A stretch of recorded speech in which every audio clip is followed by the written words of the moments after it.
Our first speaker this afternoon is Elena Foster. Elena is the manager of Forensic Science Department at R.J. Lee Group, where she has been analyzing gunshot residue for over 6 years. Prior to coming to R.J. Lee, Elena worked with Sony Electronics in the glass lab, analyzing inclusions and defects occurring during the melting process. Today, Elena is going to be discussing with us the results and interpretations of GSR case studies.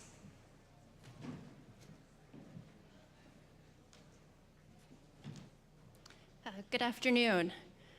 Like Cassandra said, my name is Elena, and I work at R.J. Lee Group. R.J. Lee Group is a private company. We do trace evidence analysis. For the last 6.5 years, I've been primarily doing gunshot residue. R.J. Lee Group is in Monroeville, Pennsylvania, or what I like to say, 13 miles east of the Stanley Cup, and of course, the also Super Bowl champions, and also we have a really nice baseball park. So, thank you. Poor Pirates. So, for the next 25 or 30 minutes or so, we're basically the main point is to talk about gunshot residue, the interpretation of results from 4 specific cases. But prior to that, we're going to talk about what gunshot residue is, how it's analyzed, some areas of discussion that have come up with gunshot residue over the last couple years, and of course, the case studies. So what is gunshot residue? When I talk about gunshot residue, I'm actually referring to the materials that come from the primer cap. So it's lead styphenate, barium nitrate, and antimony sulfide.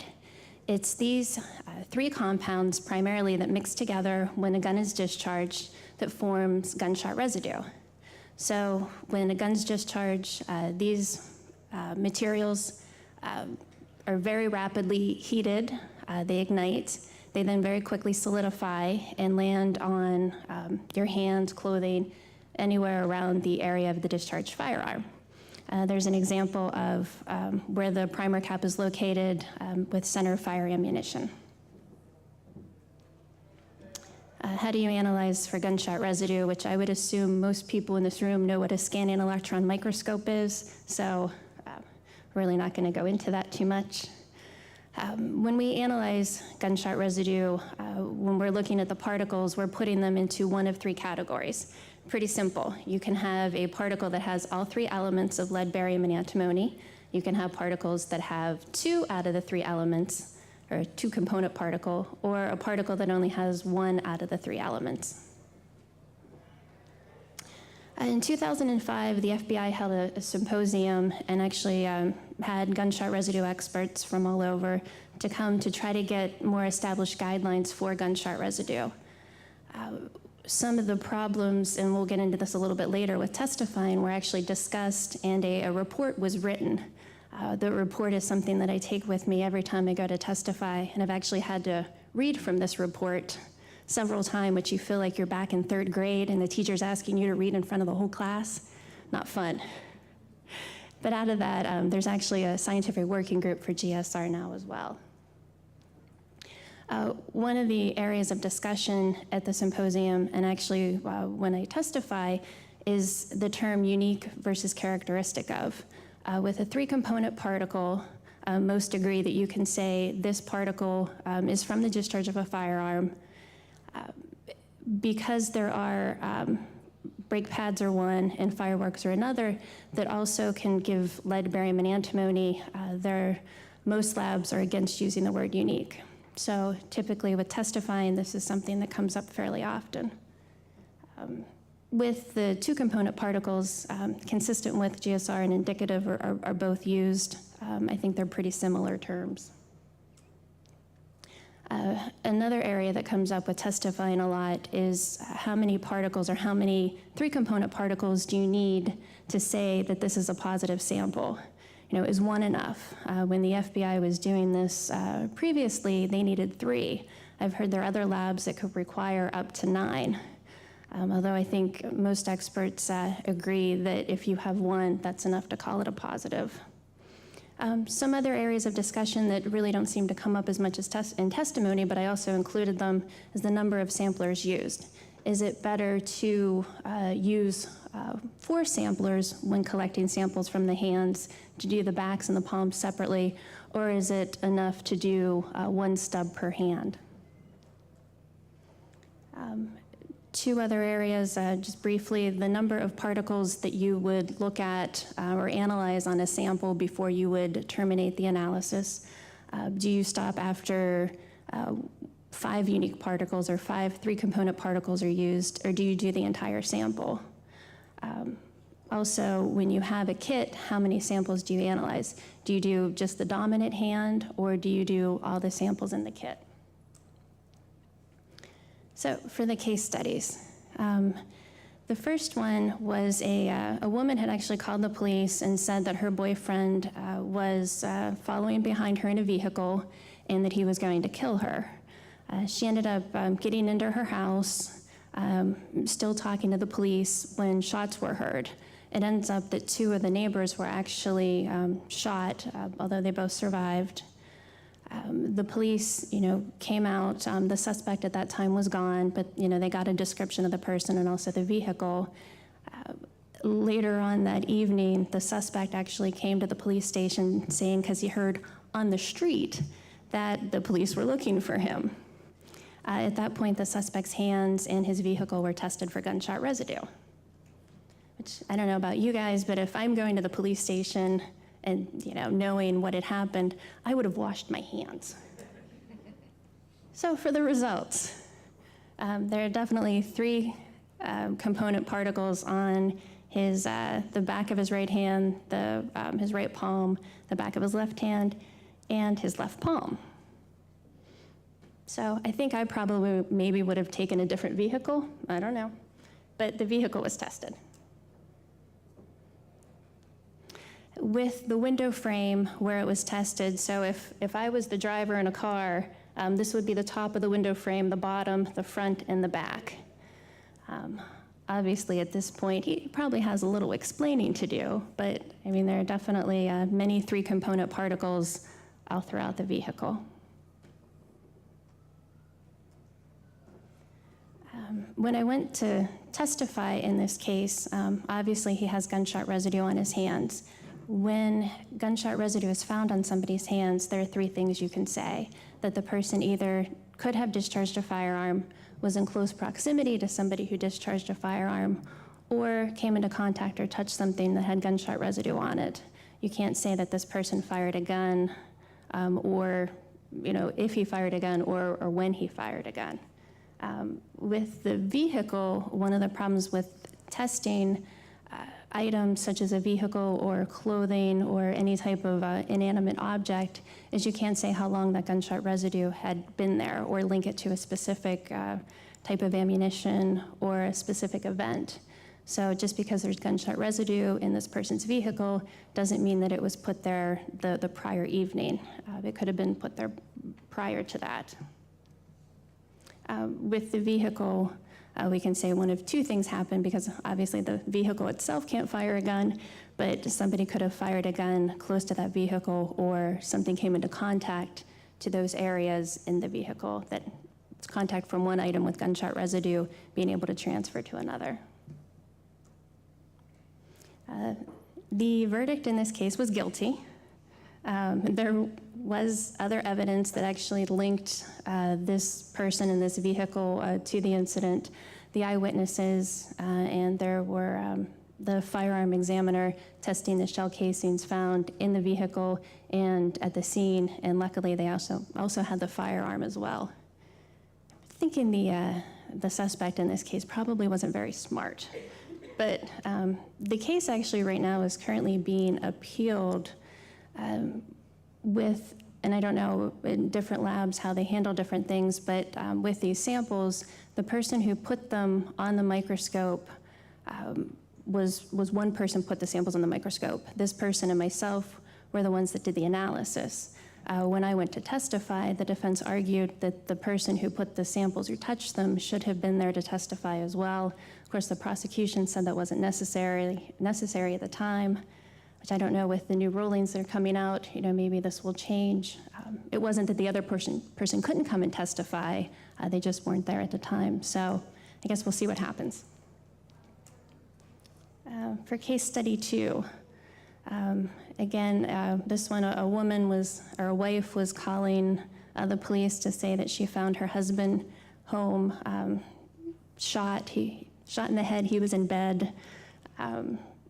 The wife, I guess, was in the house, left the house, went to a neighbor's. The police got there. At the time, I think when the police got there, they didn't really suspect the wife, although that shortly changed. They had actually, they never collected anything from the wife's hands. They took the victim. The victim was actually found with one hand under a pillow and one hand under his sheet. I think, the wife said that, nobody else was in the house. It had to be somebody else. It wasn't her. Maybe he did it. They did collect gunshot residue samples from his hands, although they didn't do it until probably over an hour and a half of a transport from the body to get to where the autopsy was going to happen. And I'm not sure how long they know from the incident till the time that they actually did move the body. Later on, I don't know if it was that evening or the following day, they actually did find the gun located in the house in a motorcycle bag in the garage. So I think at that point they knew it probably wasn't a suicide. The guy wasn't going to shoot himself in the head, take the gun down the hallway, put it in a bag, get back into bed, and put his hands under him. So at that point, though, all they really had were the victim's hand samples. Those were sent to us, and of course, we did find 3 component particles. Not a lot, but again, with the movement of the body, the hands not being bagged, I'm not, I've never taken a dead body from one place to another in a body bag. I'm not sure fluids or other things going on there. I don't know, but there's certainly some room for particles to be removed. So with this, and the fact that they had the firearm, they actually asked us to test fire the firearm to see how many particles we would expect to find on somebody who fired that gun. So a test fire was done, and one of the things we're looking at is how many particles would that gun produce. One of the problems though with doing a test fire is you can never recreate the exact conditions. Was an air conditioner in the room with a ceiling fan? Those types of things could affect the number of particles. Luckily with this gun, there are actually more than enough particles to find on somebody's hands. The right hand sample, actually, our instrument termination is 100 3-component particles, and it shuts off, and it actually did reach that, only analyzing half the sample. The numbers that are actually listed there are the ones that we just went back and confirmed, although with knowing that the person with the test fire fired the gun, there's certainly more than these.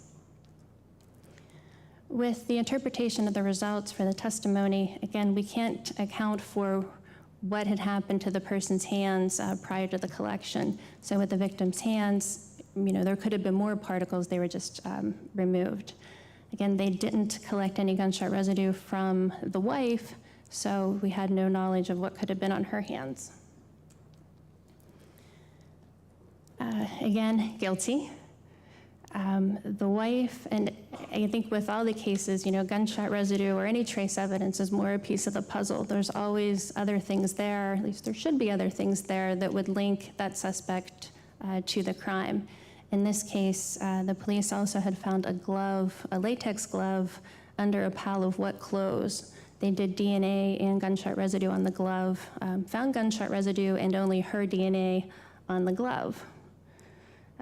There was also some other evidence, and a person who, forensic computer person who had testified that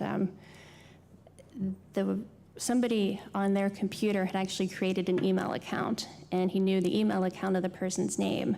This person's name was a person that the victim had had an affair with about a year prior. And there were also emails sent out from that computer to their family and friends saying very unkind things about the victim. So, let's see, case study 3. With this one, and actually there was a Dateline 2020 episode on about this case because the woman was found shot in the basement of a church. This case actually is from Pennsylvania. The other 2 were not. But it's not very often that you hear of somebody being shot in a church. So initially, the police came in, they found her. There wasn't a lot of evidence there for them to look at. And it actually took a while for interviewing witnesses for them to even come up with a suspect. But based on talking to other members of the church, the police finally came up with somebody who was also a member of the church. In fact, the suspect and the victim had actually sang in the choir together. This woman that ended up being their suspect, I guess had had feelings for the pastor and felt that this other woman was getting more attention from him. So the police eventually interviewed the suspect, and I think from their point of view was trying to kind of scare her. So they interviewed her. The following day, they actually found the firearm that was used in the murder. The police had said that where the gun was dumped, if they think she was driving in a vehicle, threw the gun out the window, it landed on a bank of a lake. If she would have driven about 20 more feet, the gun would have actually gone in the lake. And, they may not have ever have found it. But I guess luckily for them, the gun was just on the side of the bank and found the following day by a man and his son that had gone fishing. So after that, they were able to, when they got the gun was actually registered to the suspect that they had interviewed the following day. So they think they scared her. She tried to get rid of the gun. So what they did is they did find out that the day of the murder, she had gone to a hair salon to get her hair done and was actually wearing a wig. For some reason, she left the wig at the hair salon. So they sent the wig to us for gunshot residue analysis. Another thing that they did was actually sample inside the vehicle they believed that she would have been using when she dumped the firearm. So for this, the results of the analysis for the vehicle, there were 18 particle extraction samples that were sent to us. And of course, the results, there were 3 component particles on 3 different areas in the vehicle.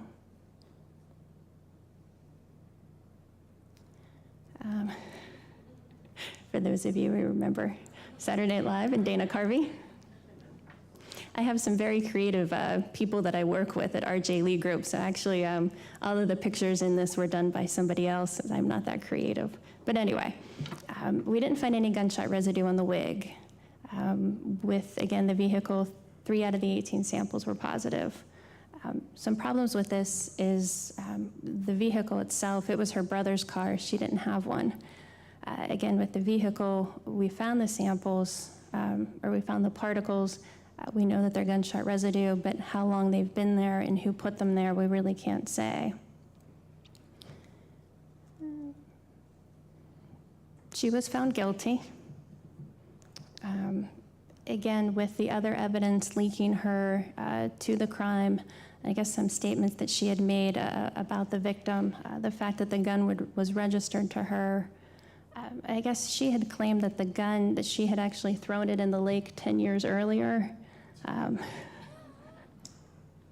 But I believe there is a firearms examiner there who said that probably wasn't so likely for it to have been underwater for 10 years. So again, there's always other evidence, and I think the fact that she, complained to a lot of people she didn't like this person, the gun, the gunshot residue, guilty. It was really odd testifying in that case because, a lot of times, at least with the gun cases that we get, they're, gang members, that type of thing, and I see this little 64-year-old woman on trial. It was a little different. Case study number 4. With this one, actually was gang-related. There were 2 different types or 2 different groups of people who were all at a party. The first group left. It was, I believe, 2 brothers along with their wives and children. When they left the party, they were actually followed by another group of men. They went through a drive-through at a restaurant, and that's when the shots started being fired. 2 passengers were shot with the 2 brothers. One of them did survive. The police actually found the suspects several hours later. The type of kit used for this case is called an instant shooter identification kit. I could probably think of some other words to call it, but I won't. Needless to say, it's not the most effective kit for the collection of gunshot residue. Most of the kits that are used are a sticky adhesive surface that would have the particles actually stick to the surface. With this type of kit, it's actually a dry gauze pad that I think you could essentially just kind of be wiping them right away. But actually, there's now an ISID 2 kit that they use the gauze pad and also the adhesive stubs. Essentially, with the gauze pad, the purpose really, I think, for using it is because if there's gunpowder on somebody's hands, you put a solution on it, it turns a color, and it's more of a presumptive test. They just, I think, initially tried to make it be more than what it was. But anyway, with the ISID 1 kits that were used to collect the gunshot residue off of the 2 suspects, at this point, I believe the suspect 2 actually admitted to firing the gun. He said it was self-defense, that they were firing back at him, and he was just defending himself in a parking lot in a fast food restaurant. I'm not sure how that worked, but anyway. So we did the analysis, and we didn't find anything. 1 single component particle on the person who, the other one actually admitted to firing a gun, and we have no particles. So I'm still not sure why I was asked to go testify in this case, but with the interpretation, the type of kit that was used can definitely affect your results, especially with the ISID 1 kit. The length of time between the shooting and the collection could have also had an effect. The more time, the more physical activity, the more you're going to lose particles. This person was also found guilty.